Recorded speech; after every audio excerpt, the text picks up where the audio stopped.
네, 안녕하십니까. 더불어민주당 국민소통위원장 김현입니다. 3월 5일 민주파출소 현황 및 대응 브리핑하겠습니다.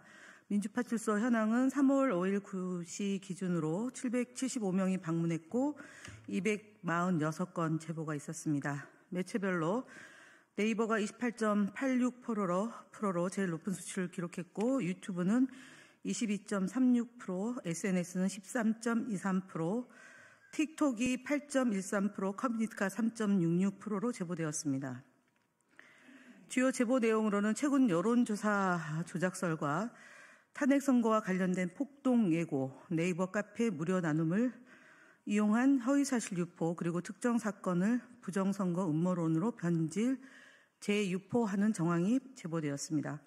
구체적으로는 가족이 여론조사 기관에서 일하는데 국민의힘이 유리한 결과가 나오면 센터장이 민주당에게 유리하게 조작하라고 한다는 허위사실이 게시되었고, 윤석열 대통령 탄핵 심판 선거를 앞두고 헌법재판소 및 경찰을 대상으로 한 폭동을 예고하는 내용이 포함된 댓글이 발견되었습니다.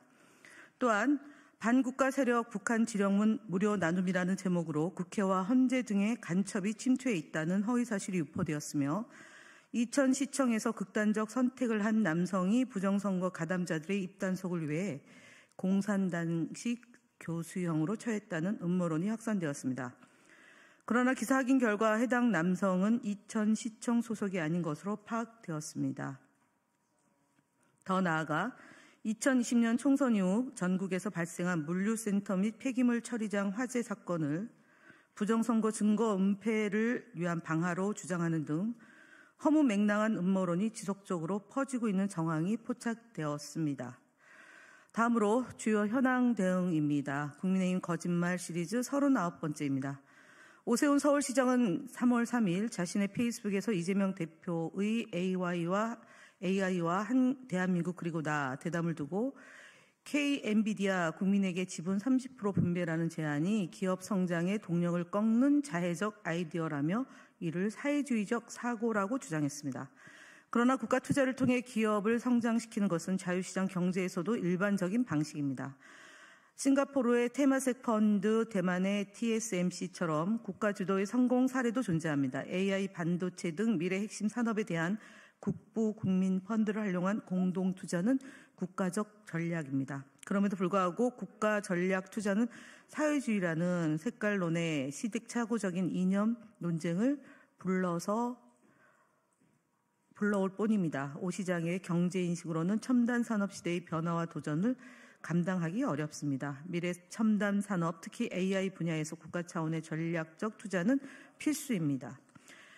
국민의힘 거짓말 시리즈 40번째입니다. 윤석열 대통령은 탄핵 심판 최후 변론에서 비상계엄 국무회의는 간담회가 아니었다. 그 전에 충분한 논의를 했다고 주장했습니다. 그러나 한덕수 국무총리는 통상의 국무회의와 달랐고 형식적 실체적 흠결이 있었다고 증언했고, 송미령 농림축산식품부 장관 또한 윤 대통령이 회의실에 들어온 것은 2, 3분에 불과했고 누구와 의논한 적도 없었다고 증언한 바 있습니다.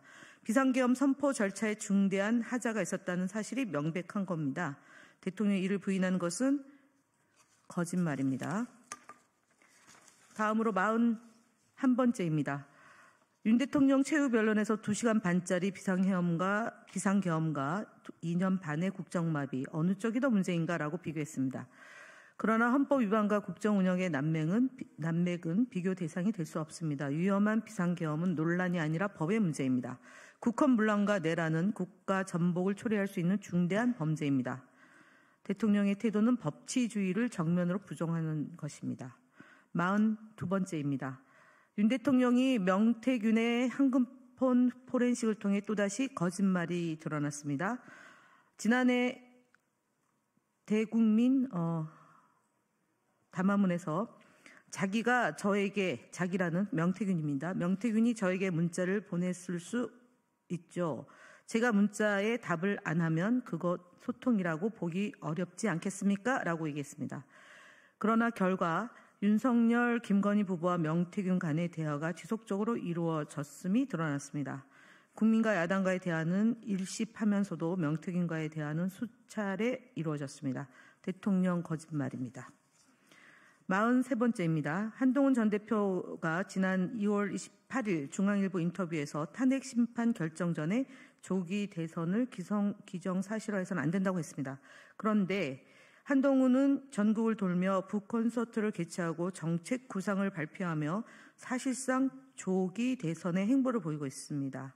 그런데 조기 대선을 기정사실화하지 말라는 것은 거짓입니다.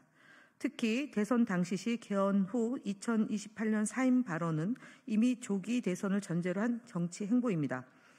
조기 대선론을 경계하는 듯한 태도를 보이는 것은 매우 이중적 태도입니다.